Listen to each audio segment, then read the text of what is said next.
If you think that we're not going to use the video of you doing the little Pikachu noise, you're sorely mistaken, my friends.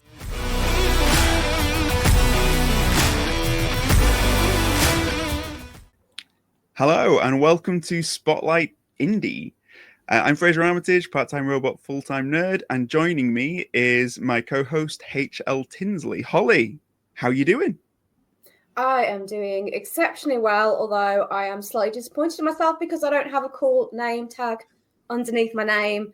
I didn't think that through. So if you have any suggestions, I'm all ears to hear them, Frasier.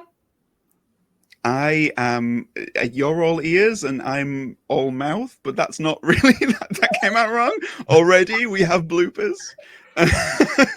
Coming in strong now, Frasier. Exactly. This is my tactic. Just say something stupid off the bat. Yeah. Only way to go. Joining us, I'm sure Alex has plenty of ideas. Joining us this week is the amazing author, Alex S. Bradshaw. Alex, how are you doing?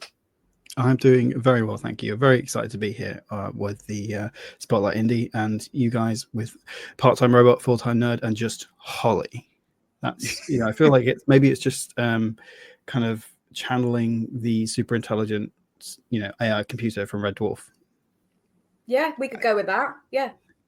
I just need no introduction.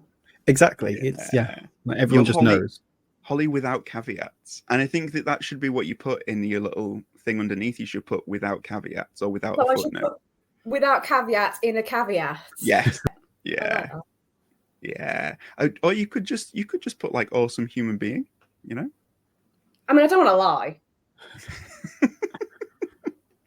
I could put generally okay.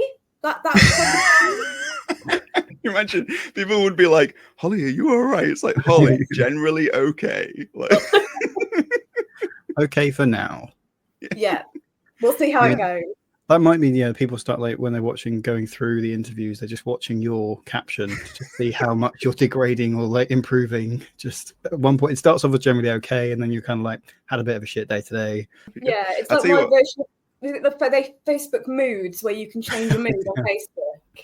Yeah. Yes. For anybody who is tuned into this, suggest things in the comments. And what we'll do is the best one Holly will adopt in the future. I mean, why settle for one? We can rotate. Oh, yeah, this is it. This could be it. The more comments, the more tags. That's the way to do it. How's that for like engagement straight away? So yeah, get involved. We're solving problems already. Alex, how's your writing coming on? Because you are like a fantasy author and an amazing fantasy author. So what are you working on at the minute? I am working at the minute on a epic fantasy, which is set in sort of old world, ancient Mediterranean type setting, with lots of dinosaurs in it. That in a nutshell. So it's been going all right. We've been doing a sort of writing challenge with some people I'm on a Discord with, and one of the notes I wrote recently on we've got a spreadsheet for the days and how many word counts you do, and the note next to one of them was that I didn't realize that the Allosaurus was going to be quite as sassy as he is, but he is. So I'd say it's going nicely. We're all for a sassy Allosaurus. Yeah. Yeah, I'm feeling like you couldn't have picked a better dinosaur to give sass to than an Allosaurus. Like Comet. It's like that was the last dino sass there ever was. I feel like dinosaurs and fantasy are kind of the perfect mix. That's amazing. Have you got a magic system for the dinosaurs yet? Not from the dinosaurs, no. But there's the sassy Allosaurus is like a magical, magically bound companion to somebody else. So he's sort of kind of a bit uplifted, so more intelligent than the other animals. So there's a lot of magic and dinosaurs mixing together, but nothing directly related to the dinosaurs necessarily or sprouting from them. That's good. That's good. So it's not like you're more powerful if you're a carnivore, or like you're. No, I wouldn't say so. I mean, there's taking a bit of inspiration from the Shadows of the Apt series, where they've got the different kindred that are sort of, have different appearances and stuff from the different insects that they are kindred with. So if you lean into, it's called being dreambound. So if you lean into it a little bit, you will transform a little bit in like the the dinosaur that you're bound to. So if it's a T-Rex and you go a little bit too far, you might become a bit feral, and your fingers fuse together so that you've only got two. And like an Ankylosaurus dreambound will have bony armor on themselves as well. So the guy who's dreambound with the Allosaurus at the start that I'm writing at the moment is trying to keep himself as human as possible. So he's, which he doesn't always manage, but amazing. I feel like I would like to be dreambound with a dinosaur. I think it would be very handy. Yeah, definitely. If I'm not like the tallest guy, so I could just get dreambound with like, a really tall dinosaur, and it could, I would then become a bit taller, and it would solve not many problems, to be fair. It'd probably create a few more, but at least I could reach the top shelf without having to go on my tiptoes. Okay, so on a scale of like from here to like Holly, where you got from here to here, from there to there, right? How much fun is writing about dinosaurs? Well, I mean, I don't know which end of the scale is. So where are we going this way? I'm going to go Holly is the higher end of the scale. I mean, my hand's disappearing, but it's at the top. It's the crown. Yeah, it's definitely very fun. The only problem I'm having is that it's like naming them. Like I don't know how, if I just say like Allosaurus, if that's going to take anybody out of them. So at the moment, I've just gone with it, and I've got a few sort of common names for things. But as I say, writing a sassy Allosaurus was actually surprisingly fun. I say surprisingly, it probably wouldn't be that surprising, but what we're going to do today is we're going to play a little game with Alex, because he's not just going to be here for this week in videos, he's going to be here over the next few weeks. So we're going to play a game called Roll for Insight, where the dice decides our destinies as we dive into Alex's mind. In a future video, we're going to be able to benefit from some more of Alex's insights as he helps us to prove that there's no such thing as a stupid question. So we're going to be answering questions that you have about the writerly process. And then in another video, he's going to be helping us share some good news from the indie community. But today, we're all focused on rolling for insight. Holly, how does this game work? Well, Frasier, this game works on a very simple set of rules. We have 20 questions and we have some 20-sided dice. We will take it in turns to roll said 20-sided dice, and Frasier will read out the question that correlates to that particular number. The questions range from the mildly ridiculous to the deep and meaningful. So, Alex, strap yourself in, take a deep breath. We'll see what happens.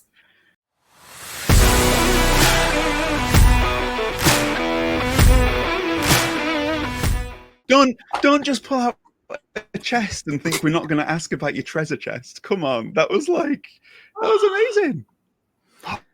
Great chest. I haven't got a bigger chest because it keeps me from just buying more and more dice.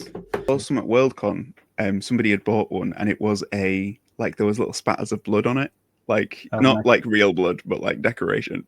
But I was like, how cool is that? It's like, you've been around the block and you just kind of like you've rolled through it, Mildly ridiculous and very deep. That's what you should put underneath your name, Holly. I think I should also have sassy Allosaurus, to be honest. Yes. That feels on brand. I feel like that sounds like a sort of like I should name, like if I ever make a Patreon, that should be like some of my tiers or something. A sassy Allosaurus. Alex, are you ready to roll? Always. Roll away, take us away, and give us your number. I have rolled a 3. Ooh, we're starting with like a controversial one. Alex, good stuff. How do you feel about text speak? Lol.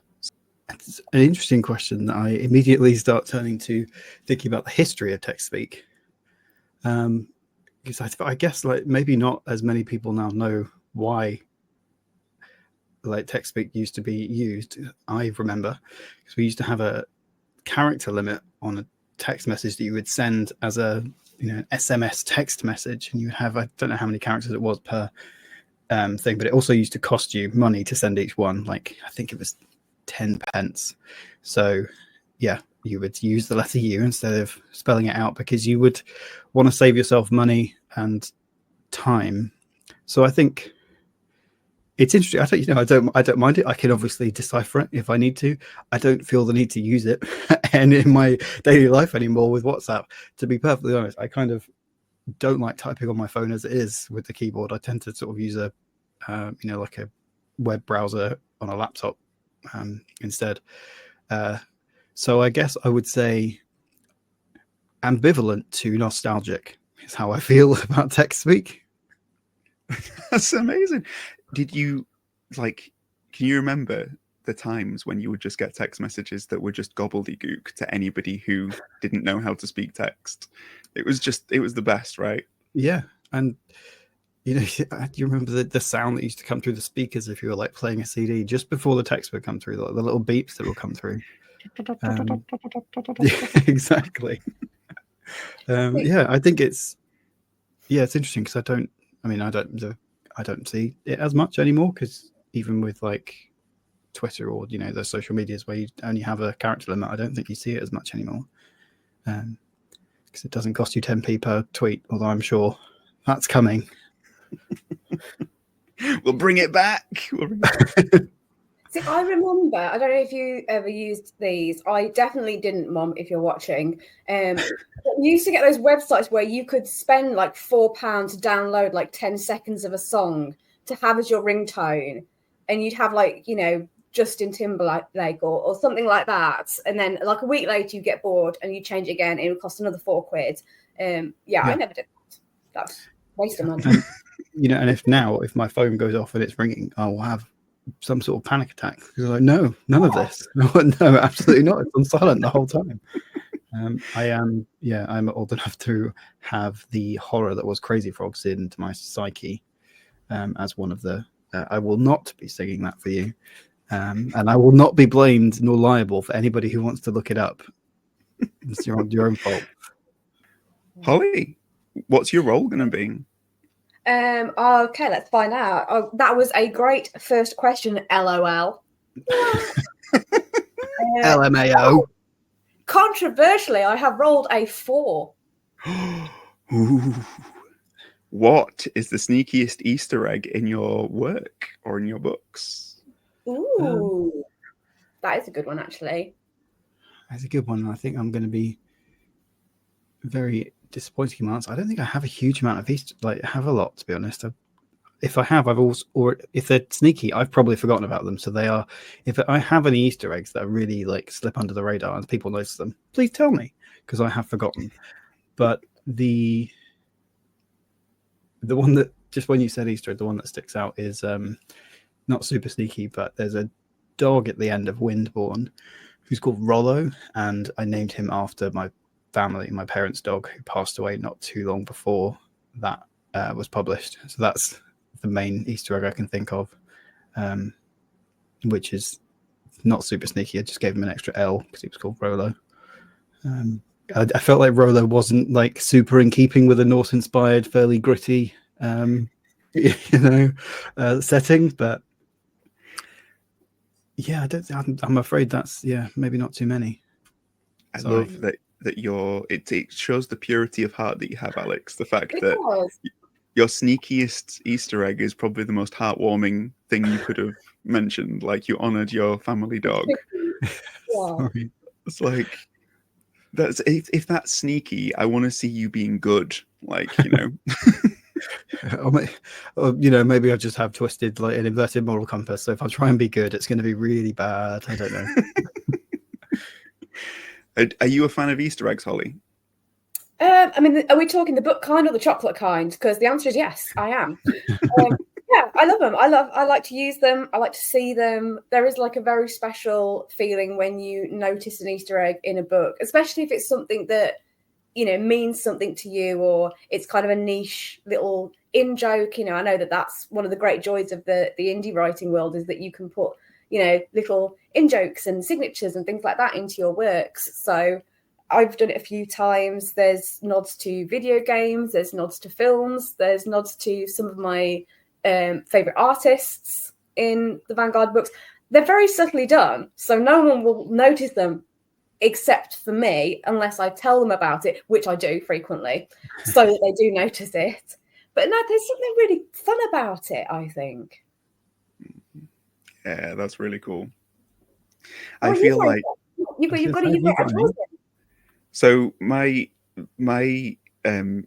so I have Easter eggs, particularly in Time's Ellipse.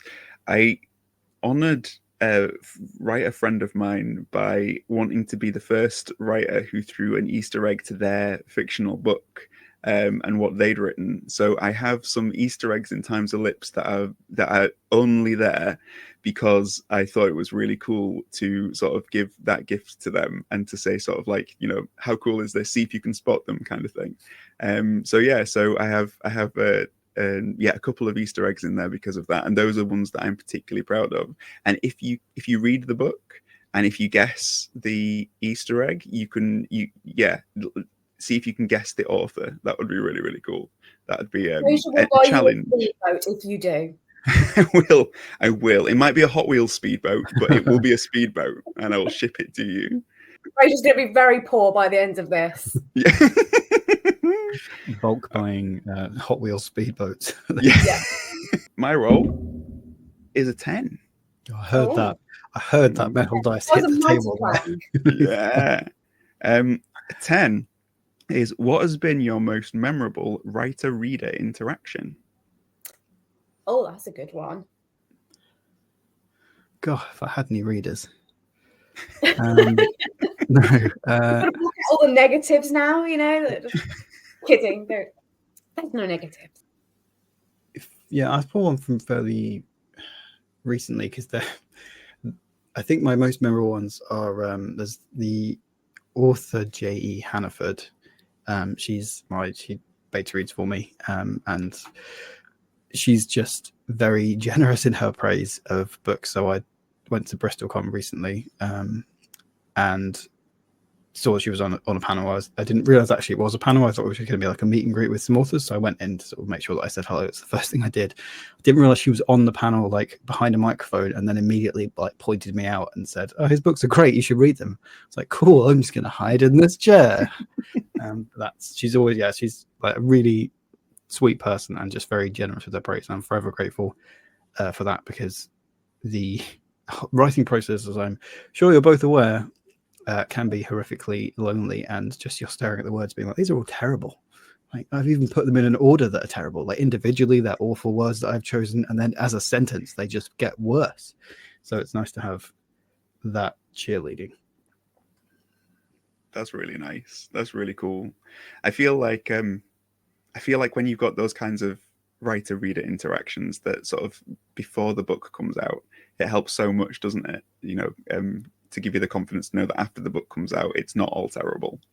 Yeah, I know that obviously you shouldn't put like your self-worth into books that you write, but at the same time, you know, you spent a long time like making this thing and you've like worked really hard on it, and you just sort of essentially give somebody like a sheaf of papers and be like, I think this is good, please evaluate this, and by extension me, and tell me if it's good.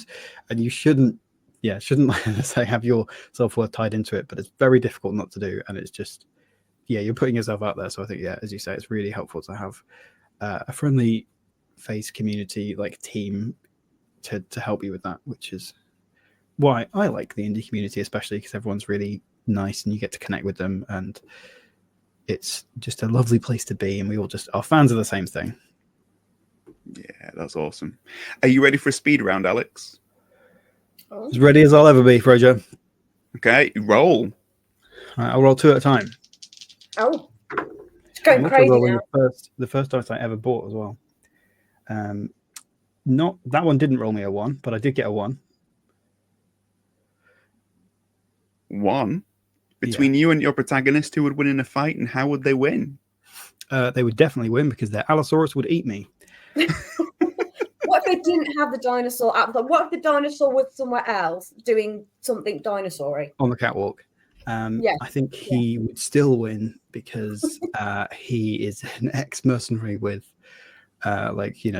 bronze armor, shield, spears, and stuff. And I do have a bronze sword behind me, but I don't know how to use it. And he does. You think that they would win even if you were slightly taller? Now that is an interesting question. I think my reach with my blade would be longer in that case, and I think that would give me enough of an edge, and my legs would be longer, so I could probably run away for longer. But I suspect eventually I would die. And on that cheery topic, Holly, roll. Okay, right. We are going to go for 19. 19. What do you listen to when you're writing? A variety of stuff. Sometimes I try and like make a playlist or listen to artists that kind of match the mood or the like setting that you're going for. So with Windborn and Trollgrave, there was a lot of like Scandinavian folk, like Viking-y type music. There's a band called Heilung who are I think they're called Heilung. Are very good because they're very evocative. And if you listen to I was listening to it with like sound cancelling headphones, and it just some of the music just kind of really gets your heart racing in kind of like a terrifying way. So they were very good for that. And for the one that I'm writing at the moment, I've been listening to the Total War Troy soundtrack for a bit as well, because that's very evocative of the setting that I'm trying to create. That's awesome. Number 8. Number 8 is, what's the strangest thing you've researched for a story? That's a good question. I always feel like when people ask this question, they should say, what's the most normal thing that you've researched for a story? Yeah, I mean, it all blurs together. It's all very weird, isn't it? I don't know, because I feel like there should be something dinosaur related that is strange that I have research, but I just read about that stuff anyway, so I don't know if that really counts. I don't know. Nothing like that's jumping at me too weird, like spell things, like what plants have what particular properties in like spell casting and Scandinavian sort of folklore and stuff like that. But Bronze Age armor, again, it doesn't feel like particularly weird when I'm talking about what I'm writing about. Maybe I've blocked it out. Maybe I've just researched it on a computer in the library so that my IP isn't linked to it, and I'm not willing to admit that on camera. Maybe I feel like I'm gonna have to turn around that back on you guys. So, I have been doing research over the past week and a half into canals because I have a canal in my story, and I need for an accident to happen at this canal. So I need to know about the inner mechanisms and the workings of canal locks and how dangerous they are. And I have Googled it. I have looked up books. I have asked people who know about waterways. Nobody knows how the hell you have an accident on a canal. It is impossible unless you fall in head first and can't get back out again. I'm gonna give you a little. This is very, very speedy because it's a speed round, but I'm breaking my own rules here. Holly, I have witnessed canal boat rage. So it's like road rage, but on the canal. What tends to happen is that tourists who don't know how to turn, they don't know who gets priority going over bridges or going over like aqueducts. So what tends to happen is that those who are very experienced see people breaking the rules and then are very, very angry about it. But because canal boats move very, very slowly, there is no way to escape. You can't do this. This is awful. Just wait till I catch up with you. I grew up going on canal boat holidays frequently, so I've seen my fair share of canal rage, and it is not the level of intensity that I'm looking for. I need someone to die. I need fire. I need blood. I need mutilation. I just don't feel like I've put this in the correct setting. feel. Oh, go on, Alex. It's like if there are two canal boats coming together and they just sort of bash into each other slowly, but they're heavy, right? Like if one of them's on fire and you get caught in the middle of it, surely that's enough death and this squishing. Is true. I could just hang like some people over the edge of the canal boat as they, hit each other. Just to.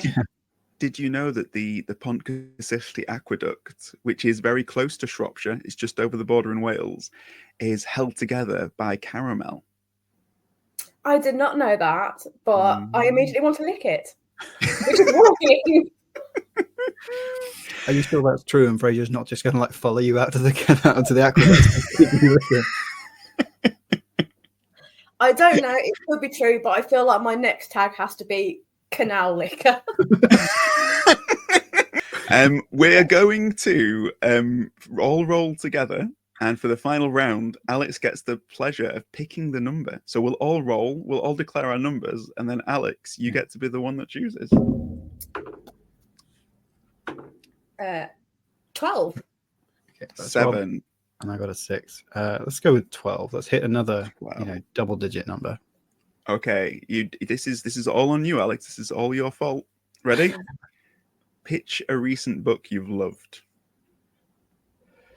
A recent book I have loved. I have recently finished the second Card Mage book by Benedict Patrick. If you have seen those, they're first one's called Card Mage, I think like Slumdog Card Player or something like that. And the second one I think is called Card Mage Tournament Top Decker. And it's basically, I don't play a lot of these kind of card games, so I'm sure I'm going to get the analogy wrong, but like in the same way that like lit RPG can be, like MMORPGs, but people get into the real world, it's a real life thing. This is kind of Magic the Gathering / like Yu-Gi-Oh, where they have magical arenas where they're summoning monsters onto the arena to fight these card battles. And I do think Benedict Patrick is a terrific writer, and these couple of books are just absolutely great. They've got really good pacing for them. I know he's an avid like board game player, so that comes through, I think, his love of that kind of board games. And he's also a great lover of folklore, which I am as well. So a lot of the monsters in it are like the Black Shuck and other sort of Jenny Greenteeth, or I'm not sure she's in it, but those kind of monsters.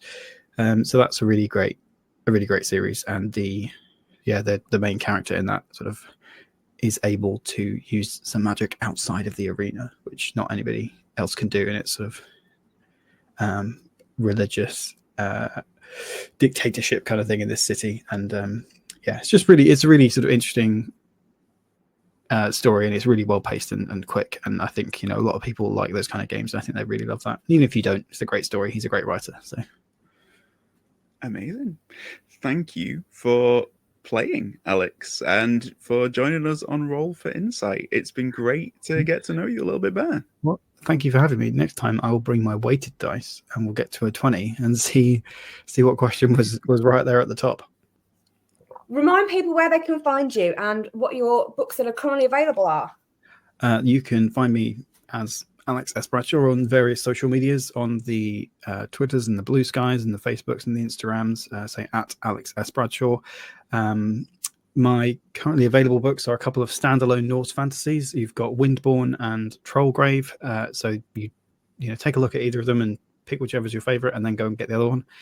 So Windborn is about it's a Viking superhero revenge story. It's my short pitch for it. And then Trollgrave is set in the same world, but a god speaker, sort of a priest and healer, has to go in search of a kidnapped healer in the forest of broken trolls, where there are things waiting and more happening than would first seem.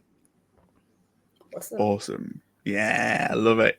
This is why Holly wears the crown, because she remembers to do things that I often forget. So this is, it's all good.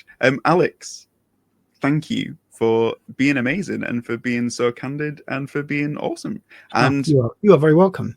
For everybody who has enjoyed getting to know Alex a little bit better, you're going to be able to enjoy a video next week, in which Alex is going to be helping to answer some of your queries and conundrums over writing. So tune in next week, and in the meantime, keep rolling 20s.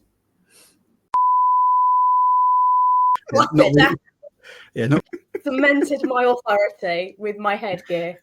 I wish I'd been wearing a hat now, because it would have shot off. I dream big. Yeah. But only slightly bigger. It's fine. I will edit everything that we say to make us look like normal human beings. Pikachu.